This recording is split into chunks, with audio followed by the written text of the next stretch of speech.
Good evening, I'm Jim Middleton. Tonight, John Howard and Mark Latham debate the issues that dominate the federal election. They'll be responding to a panel of journalists from newspapers, radio and television. With me, asking the questions are the Daily Telegraph's Malcolm Farr, a regular panellist on ABC TV's Insiders, Michelle Grattan of the Age newspaper and Radio National, Neil Mitchell of Melbourne's radio station 3AW, and the moderator, Channel 9's Laurie Oakes. Under the format, there are opening statements from each leader and then questions, with 2 minutes to respond, a rebuttal from the opponent and then a recap. Now to the debate. John Howard's won the toss. Mr Howard, your opening address. Good evening. Last Monday, I was very pleased to announce an additional $1.8 billion for Medicare. This announcement will make GP services for all Australians more affordable, and coupled with our new safety net, it represents a strong ongoing commitment by the government to Medicare. Now, this announcement last Monday was made possible by the fact that our economic position, our budget position, is even stronger now than what it was at the time of the budget last May.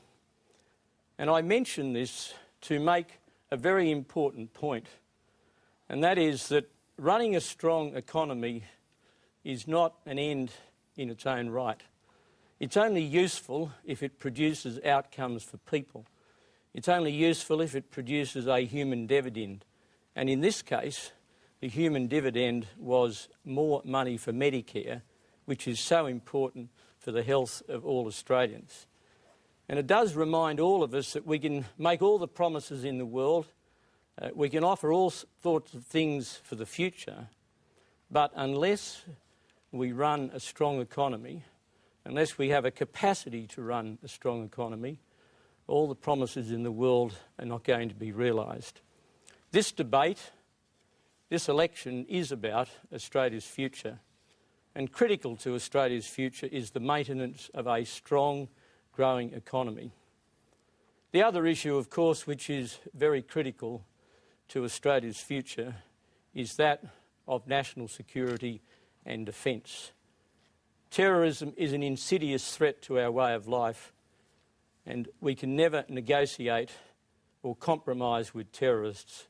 We must always maintain, for the sake of our future, a strong line against all the threats that terrorism carries. Thank you, Mr Howard. Mr Latham, your opening address. Well, thanks, Laurie. Could I just start by paying my respects to the people who've suffered so much as a result of the tragic bombing in Jakarta. It's a reminder of the uncertain world in which we live. But I think that we also need to be positive. We need to be talking about solutions. And I hope here tonight that Mr Howard and I can show people the very best of our Australian democracy. After all, that's why I'm running to be Prime Minister, to make Australia a stronger, fairer and safer place.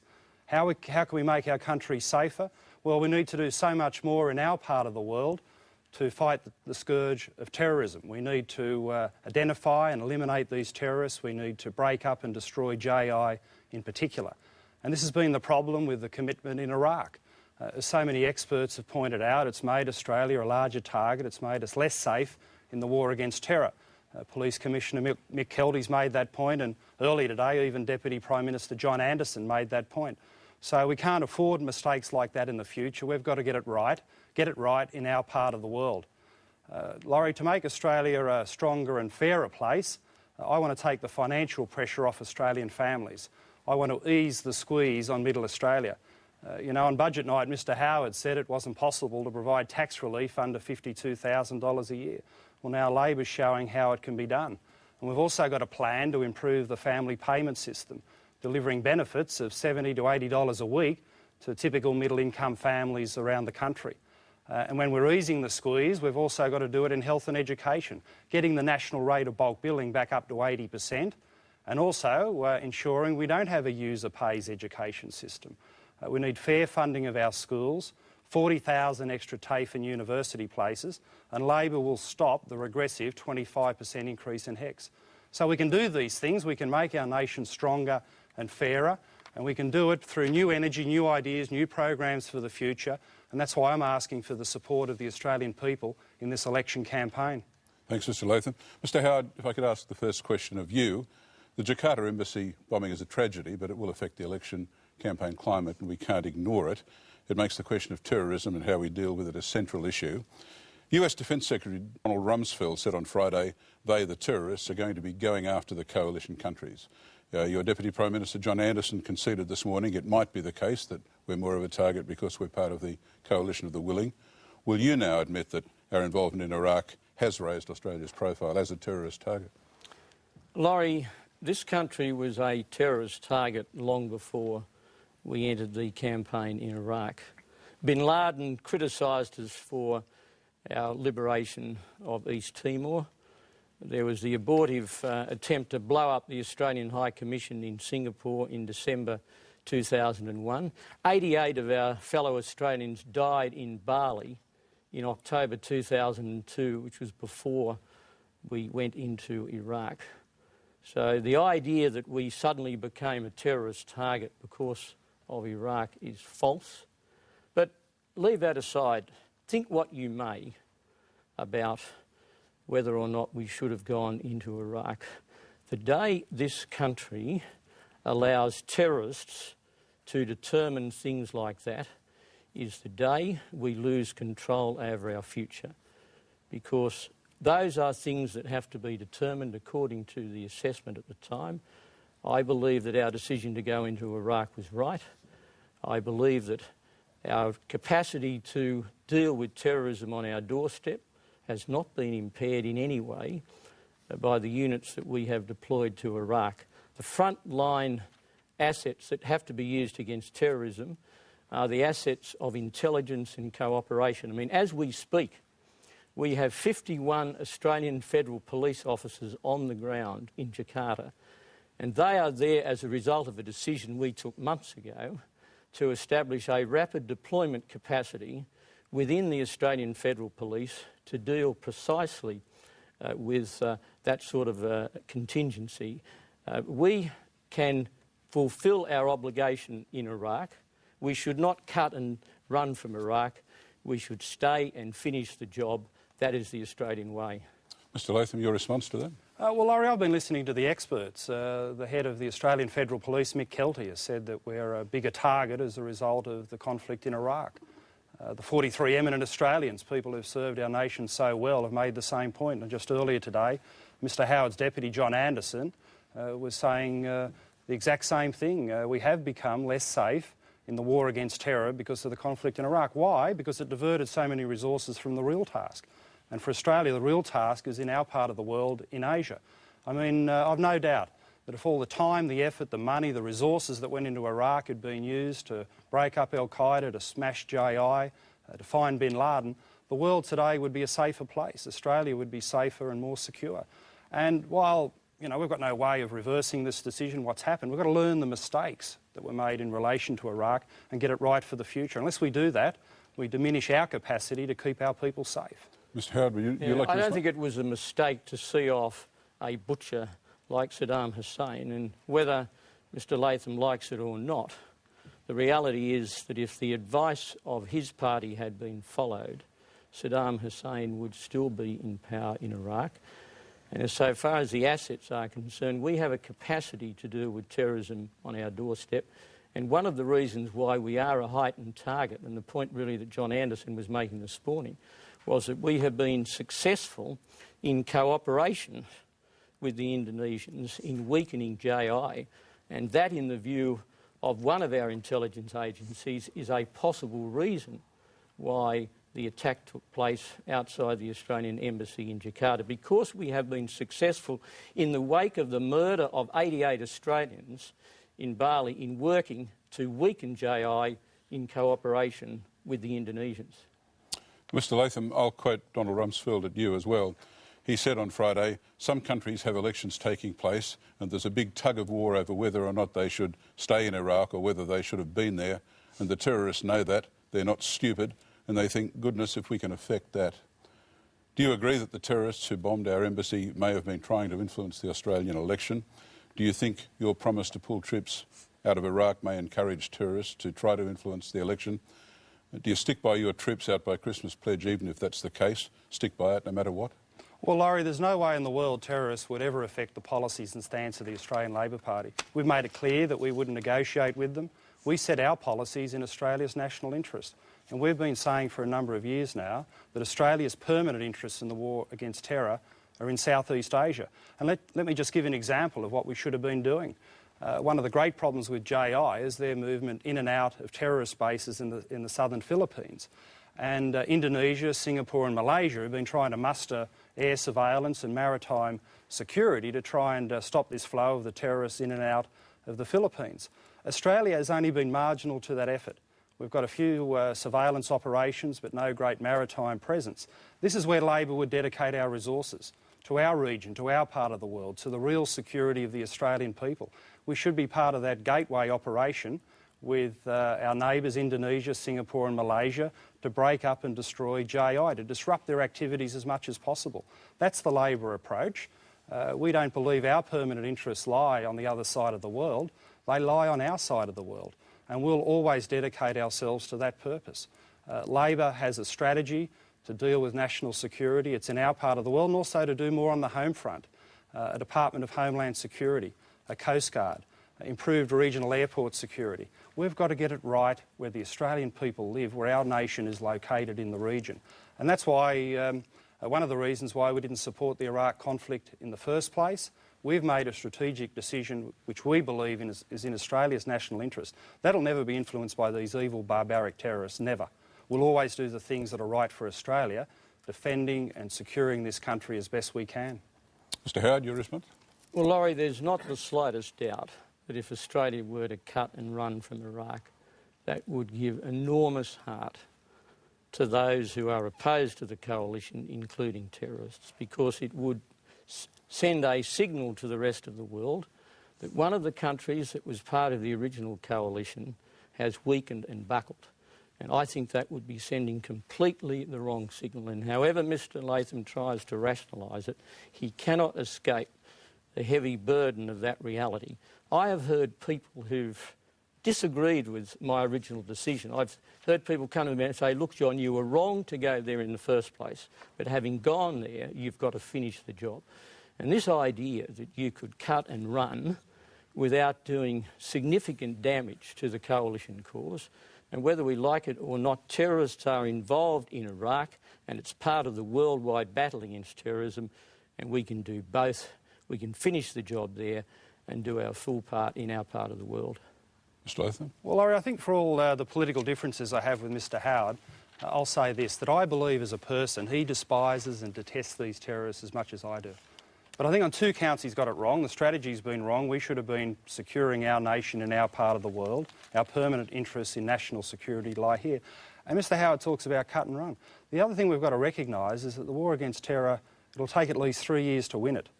And I'm giving a commitment for the long haul, to serve the full term as Prime Minister and make sure I do everything I humanly can to secure the safety of the Australian people. Mr Howard in this election campaign is yet to say he's going to serve the 3 years. I mean, this is life or death for our nation. And I think the Prime Minister, if he was fair dinkum, he'd make the commitment that he'd serve the 3 years. He wouldn't be sort of dancing around it. He talks about cut and run. It's possible that after the election he'll be leaving office and leaving it to someone else. That's not the commitment we need at this time for the future of our nation. Michelle, you have a question for the Prime Minister? Sorry, Mr Latham, I beg your pardon. Question for Mr Latham. Mr Latham, if you become Prime Minister, what will you be saying in your first conversation with the American President about how Australia's attitudes will change? How will you promote a stronger and more independent Australian voice, which you've said is needed, within the alliance? Well, I'll be making plain Labor's long-standing commitment to the American alliance. This is something that was established by a great Labor wartime Prime Minister, John Curtin. We've always supported the American alliance. I'll be making that plain, and I'll also be spelling out our commitments for national security in our part of the world. The maritime strategy I mentioned earlier on, our commitment to work with our neighbours with improved policing, tracking down and eliminating these terrorists. I'll also be talking to him about our commitment to the rebuilding of Iraq. President Bush, or if it's President Kerry, they'd know our point of difference, that we didn't support this conflict in the first place, but we have a commitment to the rebuilding of Iraq through the processes of the United Nations. We'd be committing resources to healthcare services, customs services, working hand in glove with our colleagues from the United States, and also providing some non-combatant personnel for the UN Protective Force. So I think that is the right approach, it's the right strategy, it's consistent with the American alliance, and I'll let our partners and allies know that we're rock solid in wanting to win the war against terror and giving them my best advice and counsel on how that can be achieved for the mutual benefit and security of our two great nations. Mr Howard, your response? Well, I don't think any of that would wash away the psychological and real blow to the alliance of Australia, having been in there at the beginning with the United States, cutting and running. I mean, the odd situation, Laurie, is that Mr Latham's opposite number in the United States, Senator Kerry, actually supports President Bush in finishing the job. His opposite number in the United Kingdom, the Conservative Party leader Michael Howard, also supports Britain staying in Iraq to finish the job. And in that sense, the Australian Labor Party is the odd man out. I mean, the reality is that we, having been there at the beginning, think what you may about that original decision, having gone there to pull out before the job has been finished, I think is a huge mistake and would be an enormous psychological and real blow, because our people are doing very valuable work, both military and humanitarian. Well, Laurie, Mr Howard talks about finishing the job. For goodness sake, we've got to start the real security job in our part of the world. We should be part of that maritime security effort, disrupting and breaking up JI. We should be committing more resources working with Southeast Asian nations to beat these evil people and make our nation as safe as possible. Now, we've got a commitment to the rebuilding of Iraq, but we've also got a very strong and clear commitment to Australia's national interest. I support the American alliance, but if there's a difference of opinion between us and the United States, I'll always back the Australian side of the argument. I'll always back Australia's interests as best I can. And because the relationship is strong, because Labor's always supported the American alliance, you can have these points of difference, and it's legitimate. I think it's necessary for the Australian Prime Minister to step forward proudly and say, look, we've got to put Australia's interests first, particularly when we're talking about the security of our people. This is the number one priority, the number one thing that a political and national leader must do: secure the nation, secure the safety of our people. And you really haven't got the luxury of doing anything but backing the Australian national interest always. Ms Shilgret, I know you have a question for the Prime Minister. Mr Howard, do you think the war on terrorism can be finally and definitively won? And if you do think that, what sort of time frame, 10 years say? And should Australia always be at the front line of that war, or will there be times when you think legitimately we could say no to a United States request for a commitment? Well, I can't put a timeline on it, Michelle. I'm not as optimistic as Mr Latham. He said 3 years a moment ago. That's the most incredibly optimistic prediction. I'd like to believe that he was right. I can't put a timeline on it. I think it will ultimately be won. I think it will be long and bloody. And we're dealing with a group of people who are outside the bounds of normal human behaviour. Nobody could have been other than profoundly moved by those terrible pictures coming out of Beslan in Russia. People who will shoot children in the back, people who will behave in that kind of manner towards children are, of course, outside the bounds of human behaviour. And they're not the sort of people that you can ever negotiate with.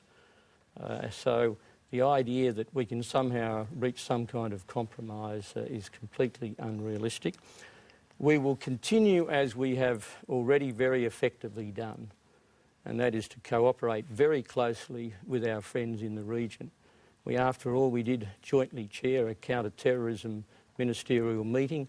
We've invested $36 million in a counter-terrorism establishment in Indonesia. We've signed 9 memoranda of understanding on counter-terrorism.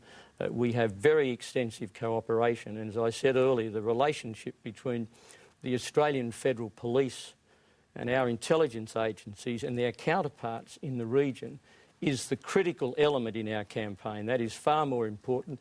As for whether we would ever step back, that would depend entirely on the circumstances of each individual challenge, always assessing Australia's interests first. Your response, Mr Latham? Well, just to point out to the Prime Minister earlier on, I said at least 3 years to win the war against terror, and Michelle mentions 10 years. It could take that long. But for me, it makes the point about the 3, 5, 10-year commitment to actually win the fight to see it through. And Mr Howard has gone into this election campaign saying it's about trust. He won't bring the Australian people into his trust and say, is he going to be there for the 3 years of the Parliament if he wins this next election? So I think that long-term commitment to Australia's security is essential. There's no point cutting and running into retirement. You've got to fight the fight and you've got to see it through.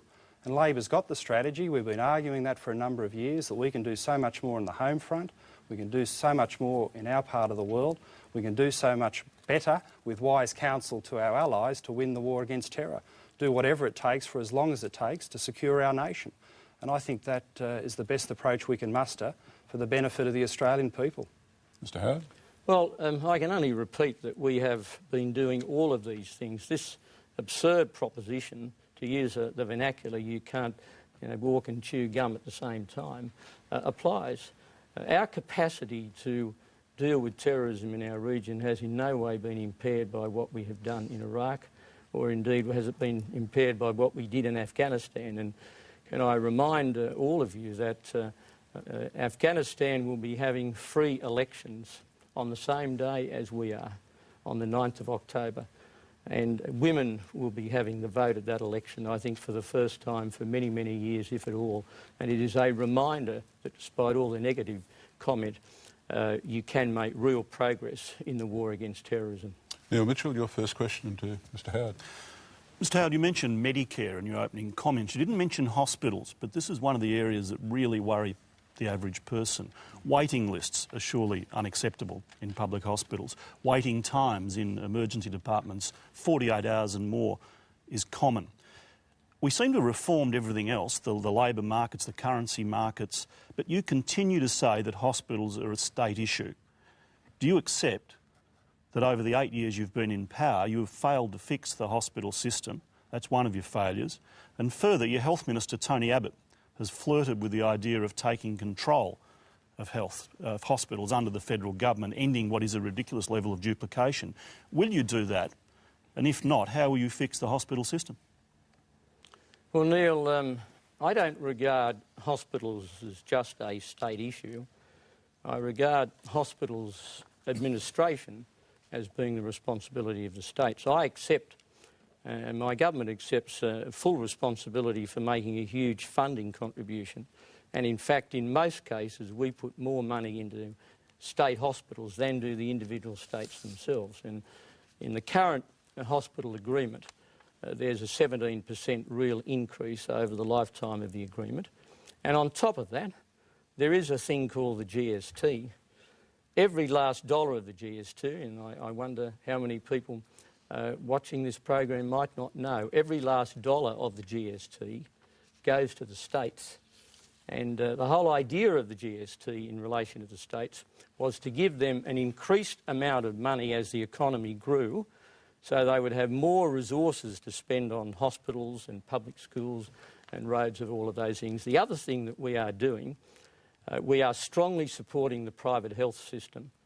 And the more money you put into private health insurance, and we are the party that is unconditionally committed to the maintenance and indeed the improvement of the incentives for private health insurance, the more you put into private health insurance, the greater the load you take off the public hospital system. So on 3 levels, we are strongly supportive of public hospitals. We make our direct funding contribution. Through the GST, the states will have $9 billion more over the 5-year period we're talking about to fund public hospitals and public schools. And by supporting private health insurance, we're taking the load off the hospitals, the public hospital system. Our current arrangements, and I don't have any proposals to change them, leave the administration of hospitals with the states, with the Commonwealth making the contributions that I've mentioned. Mr Latham? Well, Neil, it's a really good point you've raised. As I've been getting around the country talking to doctors and public hospital managers, what they've been saying is there are 3 great pressure points on our public hospital system. The first is the billion-dollar funding cut out of Canberra, the $900 million plus funding cut that's come out of Canberra from the Howard government. If we could put more money into public hospitals, obviously they'll be better off. The second pressure point has been the collapse in bulk billing. I've been to communities where they've lost 30-40% of their bulk billing, and the pressures come on the emergency department of the public hospital. an extra 20 or 30% of people presenting just looking for the Medicare type services they can no longer get from a bulk billing doctor. And the third pressure point has been the aged care crisis. So many people who are in the hospital beds, if they could be moved on to more suitable care in the aged care system, it would take an essential pressure point off the hospitals. So those funding cuts, the collapse in bulk billing, the aged care crisis, if we lift those pressure points, we'd have a much better hospital system for the benefit of the Australian people. Mr Howard? Well, this funding cut of $1 billion is a figment of the Labor Party's propaganda machine. There's been a 17% real increase. I don't know how that translates into a $1 billion funding cut. And Mr Latham talks about collapse in bulk billing. Bulk billing has risen by 4% over the last 6 months. It's gone up to just under 71%.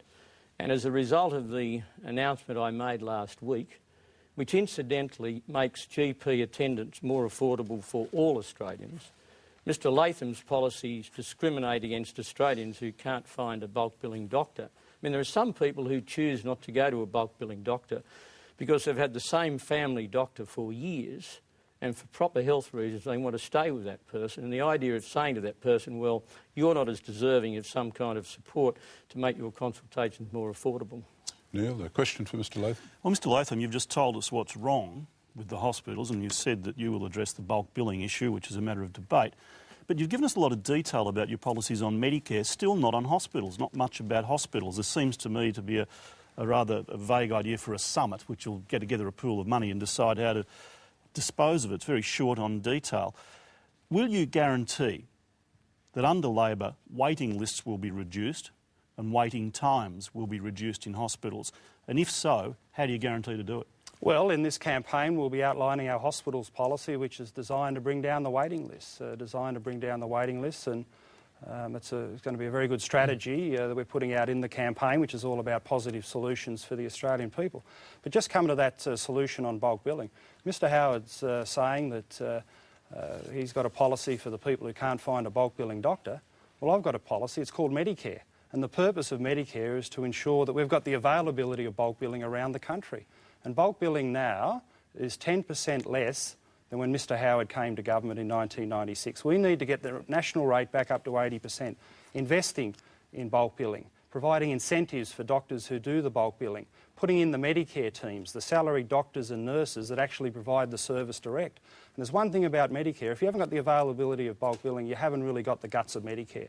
And Labor will never give up, never surrender, never give up on getting the bulk billing rate back up to 80% where it belongs. It takes a pressure point off the public hospital system, and it is one of the foundation stones of universal health care for all Australians, that you can find a bulk billing doctor, whether it's for your children or your parents, and you can lower those out-of-pocket expenses that are putting so much pressure on Australian families. So we're going to have a good hospital strategy, but a big part of it is taking the pressure off the emergency departments by having decent bulk billing rates around the country. And we'll also be talking about resolving the aged care crisis, making a further contribution to, again, take a pressure point off our public hospitals. I mean, this is one of the big differences in the campaign. Mr Howard, I mentioned John Anderson earlier on, he was saying that the public support a two-tier system. They don't. Because if you're in the second tier, you end up with a second-class safety net, a second-class service. Labor believes in Medicare, which is one-tier, world-quality health care for all Australians. And we'll never surrender, we'll never walk away from that commitment. We set up this system, we're proud of it, and we're going to bring it back to its full health.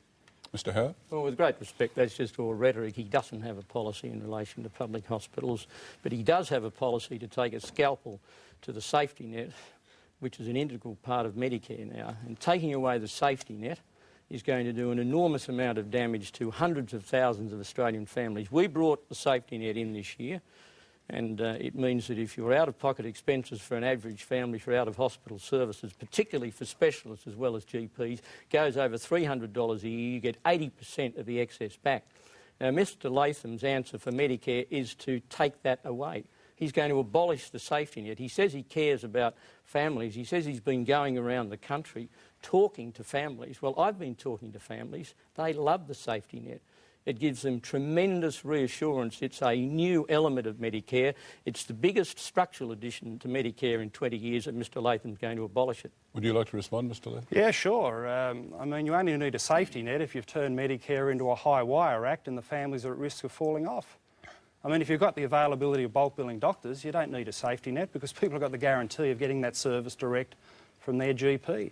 So a safety net is outside the principles of Medicare. Medicare is not about a second-class safety net, and Mr Howard's got a big problem with his policy because it's inflationary, it's being rorted by some doctors, it's blowing out in its cost.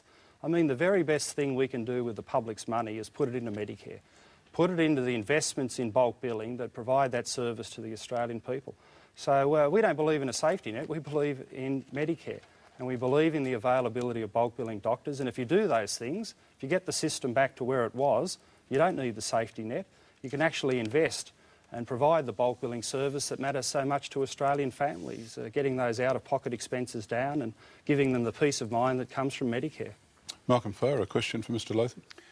Mr Latham, last week you said you offered to lower income tax for lower income earners. But to fund that, you said you would have to increase at least 5 taxes.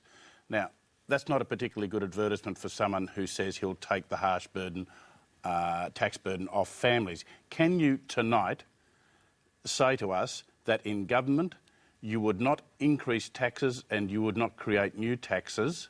And can you be specific about what taxes that affect families you would eliminate or significantly lower?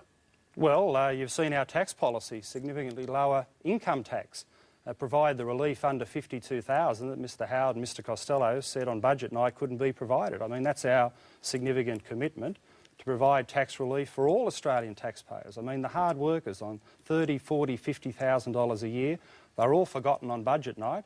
Well, Labor's looking after those people by providing tax relief and for families, ensuring that you've got significant benefits in the family payments, $70 to $80 a week for middle Australian families. So that's a very, very significant commitment to take the pressure off those families, to ease the squeeze on middle Australia. In terms of our tax commitments, they're set out in the policy. We haven't taken the easy route in this campaign of just spending the money. We're actually identifying the savings. We're fully funding all of our commitments and ensuring that we keep the budget in surplus.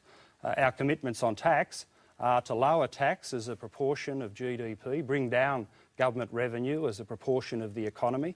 That's our commitment to lean, efficient government. And on top of that, no increase in company tax rates, no change to the capital gains tax. And our most significant commitment really is solving the problems that Mr Howard left on budget night, when he left 80% of Australian taxpayers out under $52,000 a year. Our approach is tax relief for the many, not just the few, and provide the incentive and the economic growth and the productivity that can drive our nation forward in a fair and decent way. Response, Mr Howard? Well, Mr Latham's tax policy, so far from being fair on middle Australia, actually increases the burden for several 100,000 Australian families. It's very punitive on stay-at-home mothers.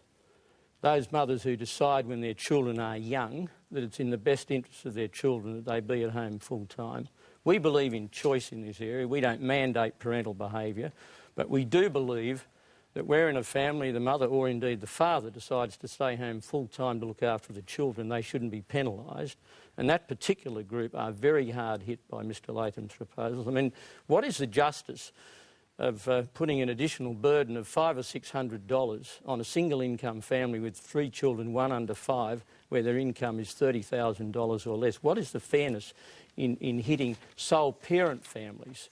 There are many hundreds of thousands of Australian families who are badly disadvantaged by this tax package. Mr Latham?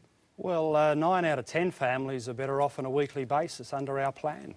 And that's a significant boost, particularly for middle Australia. If people are on $60,000, $70,000 a year, they're going to be $70 to $80 a week better off under our plan than Mr Howard's budget plan. So these are significant gains, and it's also about problem solving. Mr Howard's left this problem of 600,000 Australian families with the family debts averaging $1,000. We're actually going to resolve the family debt crisis. We're also going to provide, for the first time ever in the tax system, 2 tax-free thresholds for the single income family. This is the element of income splitting that Mr Howard's been talking about for 30 years, but I'm actually implementing. I'll be implementing that in government for the benefit of the single income families who are a mile ahead under our plan. How can you talk about income splitting for 30 years, never do it, and then criticise the Labor Party when we provide 2 tax-free thresholds. The first $12,000 no tax for the single income family. This is a good plan. It eases the squeeze on middle Australia, and it's the right thing for the Australian economy. Malcolm, you have a question for the Prime Minister? Mr Howard, Treasury told us last Friday that the prospect was that over the next 4 years, budget surpluses would amount to $25 billion. How can you continue to tell Australians that the government can't afford to lower the excise on petrol so that it makes it cheaper for the family to run the car, pay for dental care so that pensioners don't have to go around without proper treatment, decrease the cost of going to university, a whole raft of things that directly affect families, but you have for some particularly considerable periods said is too expensive to do?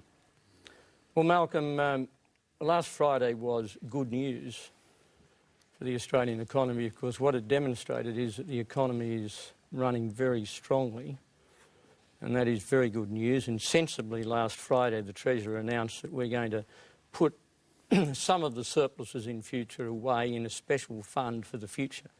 I mean, I hear a lot of people saying to me as I go around the country, yes, we'd like more money spent on services, we'd like more tax relief, but we also want to make sure, particularly with an ageing population, and that is one of the big challenges that this country faces, how we manage the transition to an older population, maintain an appropriate level of services, and also provide all the other things for the working age population.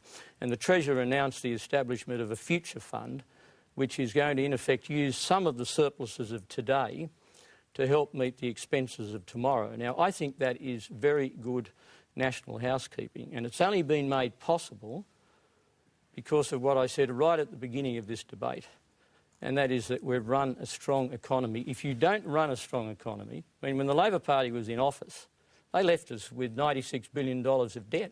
They ran deficit after deficit after deficit. We've done completely the opposite. It's not a question of what you promise, it's what you do. Mr Latham can promise the earth, but if he doesn't run a strong economy, if we have bad economic management, he can't deliver any of those things. Now, during the course of the campaign, I'll be making a number of announcements. I've already made one, particularly in relation to workers over the age of 55, which will give them a tax break, and we'll be laying out some of our plans, but everything depends upon running a strong economy. If you don't do that, you can't achieve your promises. Mr Latham, would you like to respond? Well, Mr Howard's promising a future fund. I'll tell you the best future for Australian families. Provide them with the relief and the improved family payments that lets them look after the household budget right now. Raising children is the most important thing that's happening in this country. And I think those families need the very best system of family payment support, and they need tax relief. I mean, as I've been talking to families, they complain about the high level of tax, the highest tax in government in Australia's history, record levels of household debt, the family debt crisis out of the family payment system, the extra expenses, out-of-pocket expenses with the loss of bulk billing doctors, and all these extra user pays in the education system. Families are screaming out for relief right now. They need the support right now. We've got to ease the squeeze on middle Australia and make sure that tax relief's available under $52,000 a year, 80% of the taxpayers who missed out on budget night.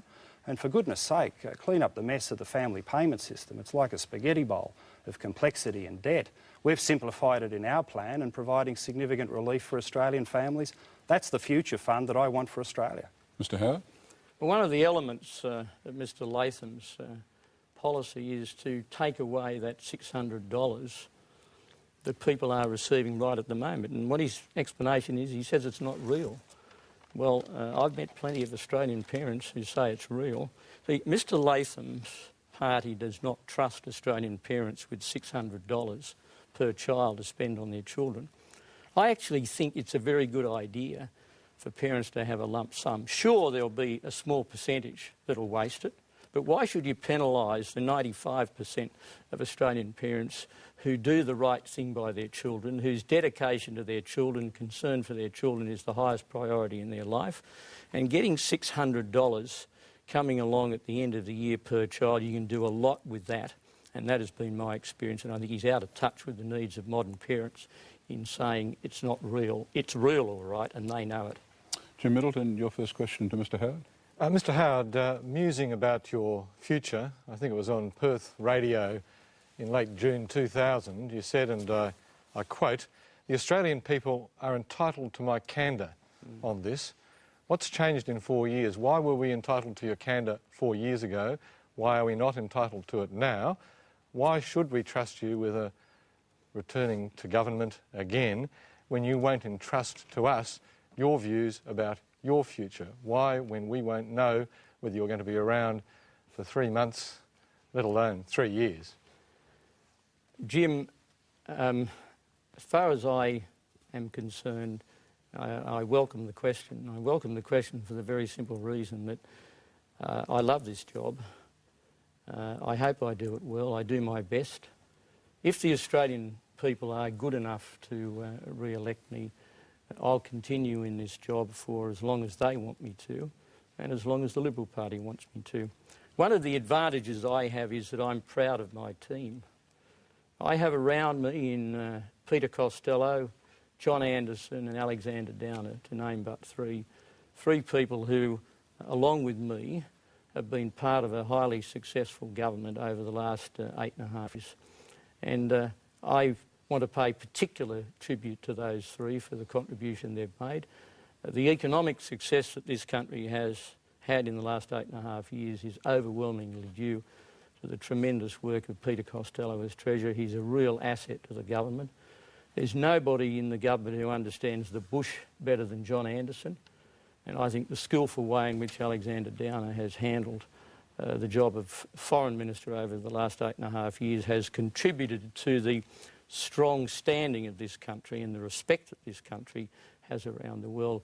But I will, if I'm re-elected, I'll pour myself into the job, but I'll continue there as long as the Australian people and my party want me to. Now, that is my position. That is my candid statement to the Australian people. And those who know me, and that is, I hope, a lot of Australians, know that there is nothing I want to do more than go on serving the Australian people in this position. Mr Latham, your response? Well, I'm proud of my team as well. I love them all. But as the leader of the team, I make a full commitment to be there for the long haul and the benefit of the Australian people.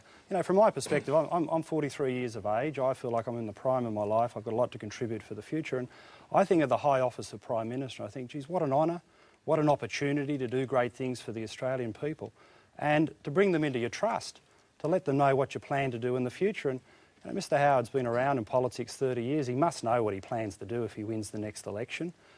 12 months ago, he said he almost gave it away. I think he really should bring the Australian people into his trust and say, look, this is the way it is. If it's 18 months and then he hands over to Peter Costello, well, just say that. I think people will respect him more for just being direct and straight about his own future. And if it is Mr Costello, the public's got the right to know. I think in a democracy, one of the most important principles is you've got to know who and what you're voting for. And if you haven't got that, what you've got is one big risk, that you might vote for someone but you end up with a different kettle of fish, someone you didn't want, you didn't vote for, and you weren't told about. Anything you'd like to add, Mr Howard? Yes, I can simply say that if I get re-elected, I know what I want to do, and that is go on serving the Australian people and implement the plans that I'm going to take to them. But I will be re-elected not as a one-man band. I've never been a one-man band. I've always led a team. And I think that team is a real asset. And I know there's a preoccupation with, in the Labor Party with attacking some of them. I don't know why they do so, because the more they attack them, the more they elevate them, because we have together had the honour of leading Australia, and that is the approach that I will bring if I'm re-elected as part of a very powerful team. Jim, a question for Mr Latham. Mr Latham, the word liar has been thrown around fairly freely during this campaign. For instance, you've called Mr Howard a liar for changing his mind on his never-ever pledge on the GST. But you changed your mind between late line and lunchtime on the question of the capital gains tax in the family home. Last Tuesday lunchtime, you told us that 9 out of 10 Australians were going to benefit from your family tax package. By dinner time, it was 7 out of 10 Australians. You changed your mind. And why should we entrust you with the government of this country? Aren't you, by your own definition, a liar? Well, no, Jim, we were up front. at the presentation of our tax and family plan about how the statistics added up. 9 out of 10 families better off on a weekly basis. And when you looked at the annual figures, 7 out of 10 better off if you wanted to include Mr Howard's $600 lump sum. But from a Labor perspective, for a long, long time, we've been very critical of that $600 payment. Why? For a lot of families, they never really get to see it because it's eaten up by the family debt crisis. The 600,000 Australians with a debt averaging $1,000. A lot of them won't get to see this payment at all. The other thing is the tricky thing that the government did with the indexation arrangements for family payments. They moved from the wage-based system to the less generous CPI, and that $600 value will reduce to zero in a number of years. And the other problem is, and this is where I think Mr Howard needs to get around the kitchen table and look at how families do their budgets. They need the support and the payments as the bills come in, as the bills for the clothes, the food, the nappies, the sporting and school equipment. They all come in on a fortnightly basis, so we'll make the payments and the resources available on a fortnightly basis to match up against the real-life circumstances of Australian families. You know, if there's people in the Liberal Party can go down to Woolies once a year and buy their groceries and use the lump sum, the reality is you've got to pay that money as the bills come in, and we made it quite plain. It's consistent with the way the government presents its figures.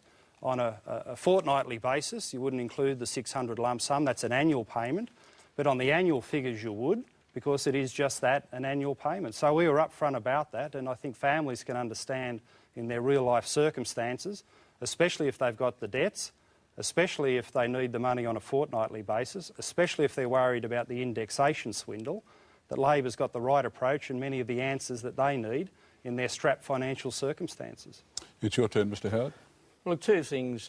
Firstly, Mr Latham wasn't upfront at the beginning. He gave the impression that 9 out of 10 were better off, and then he was forced into qualifications. But let's move on from that.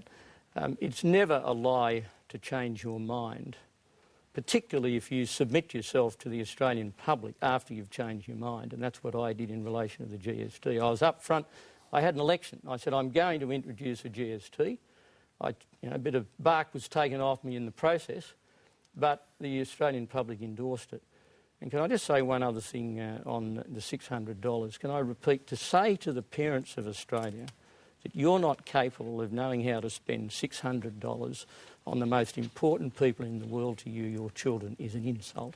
And it's an insult to 95% of Australian parents who do the right thing by their kids. Mr Latham? Well, it's hardly an insult to say that as the bills come in on a fortnightly basis, that's when Labor will make the financial support available.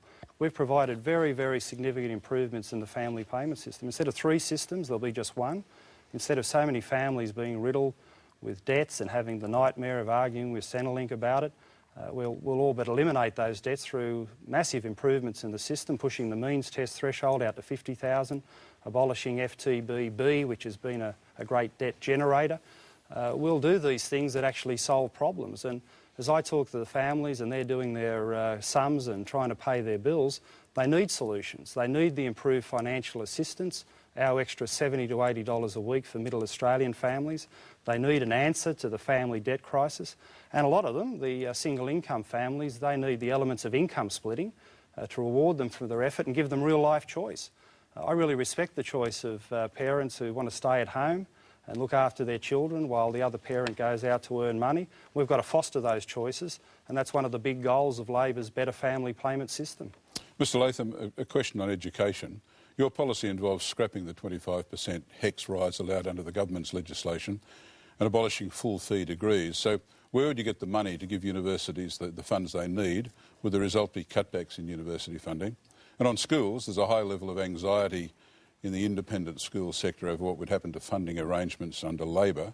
Will you end that uncertainty before the election so parents know when they vote what's going to happen with their school? Oh, absolutely, Laurie. We'll have the full detail of our school funding plan out in the course of the campaign.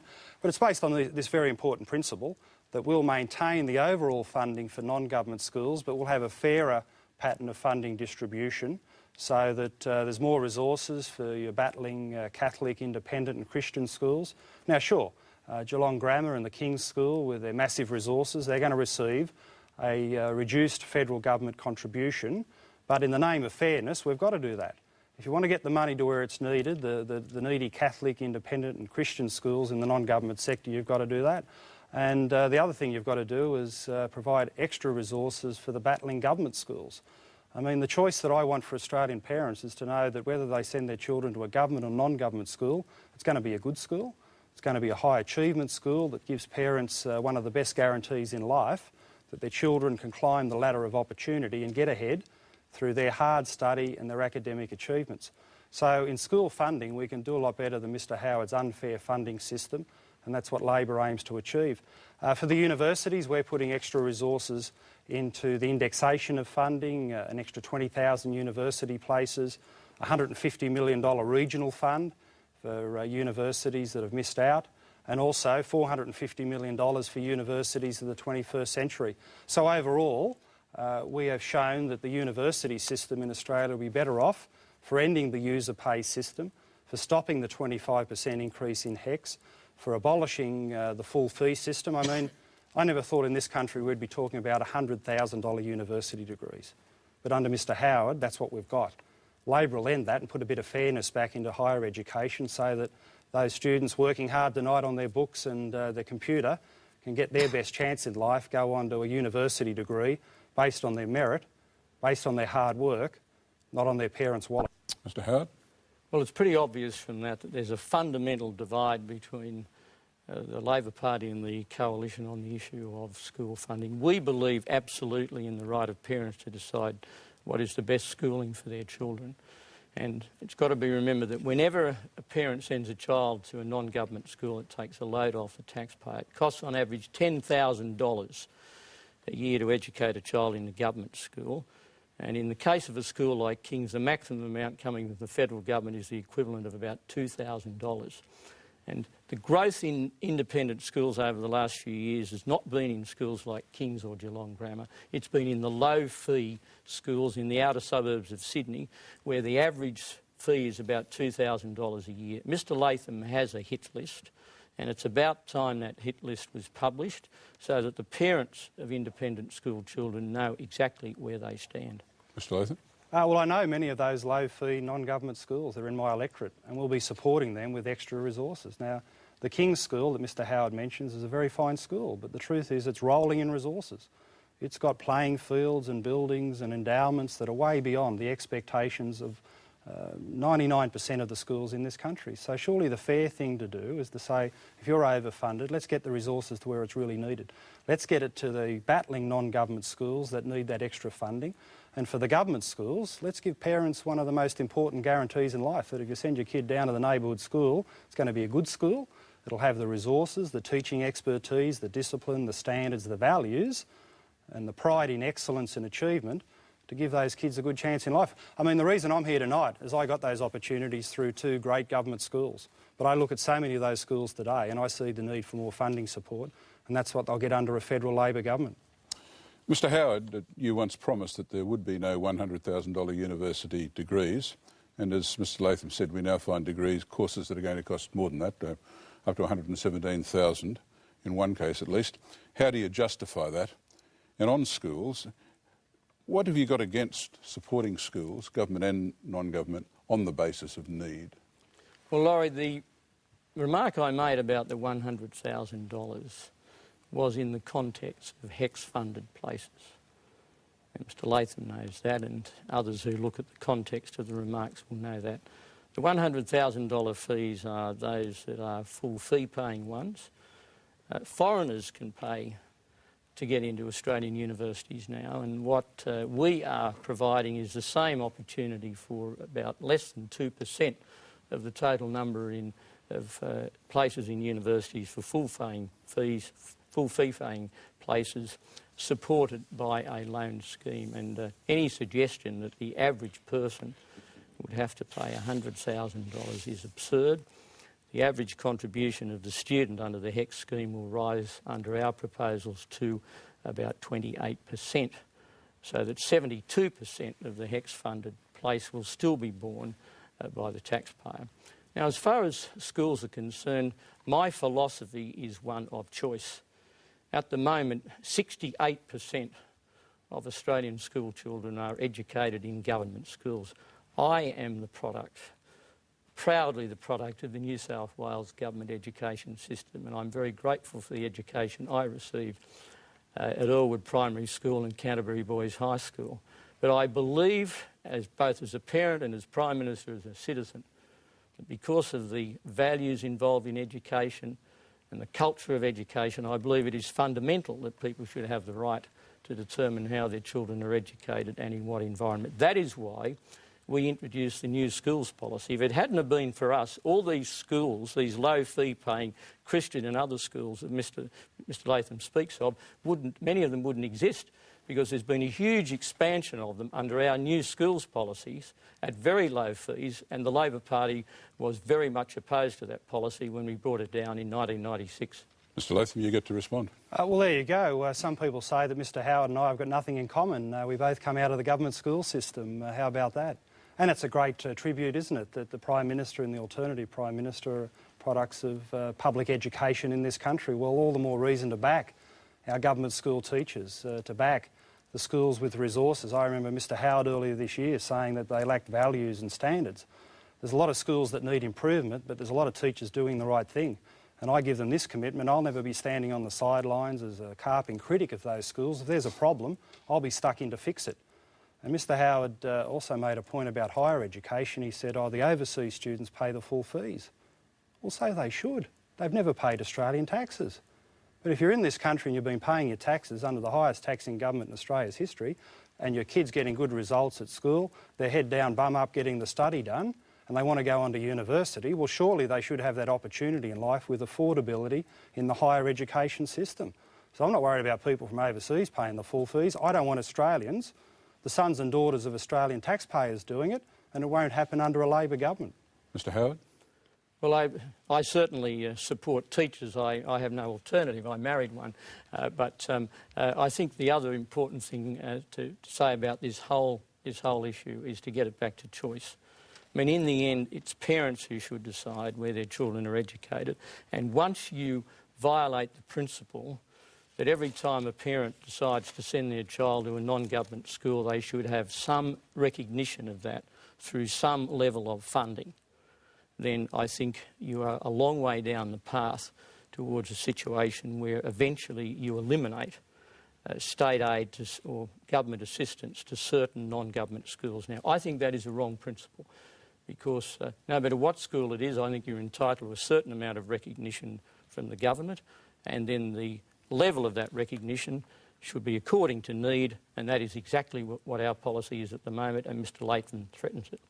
Gentlemen, the time's come for closing statements. Mr Howard, you get to go first. Can I say to my fellow Australians that when I became Prime Minister in 1996, I inherited a very big government deficit in the budget. And over the last 8.5 years, it's fair to say, and even our critics acknowledge, that we have managed the Australian economy well. We've seen employment rise by 1.3 million. We've seen interest rates at their lowest level in 30 years, and that means that paying off a home is easier now than it would have been if the old rates had obtained. We've seen business investment climb. We've seen real wages rise by over 13%. And the main reason that they have risen by so much, in other words, the main reason why we've been able to pay ourselves more without creating more unemployment, is that we've run an industrial relations system based on high productivity. Now, that will be threatened if there is a change of government, because the Labor plan is to hand back control of the industrial relations system to the union movement, and we'll go back to a situation where you have inflationary wage rises, and if that happens, the retaliation from the Reserve Bank will be a lift in interest rates. We've heard a lot from Mr Latham tonight about promises. You can't deliver promises unless you run a strong economy. You can't deliver promises unless you keep the budget in surplus.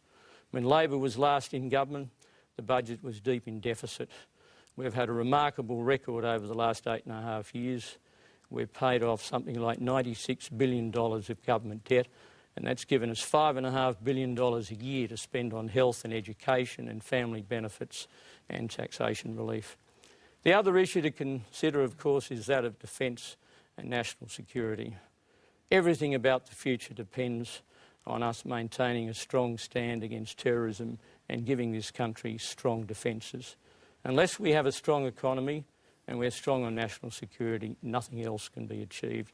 And those two things are fundamental to the future of our nation.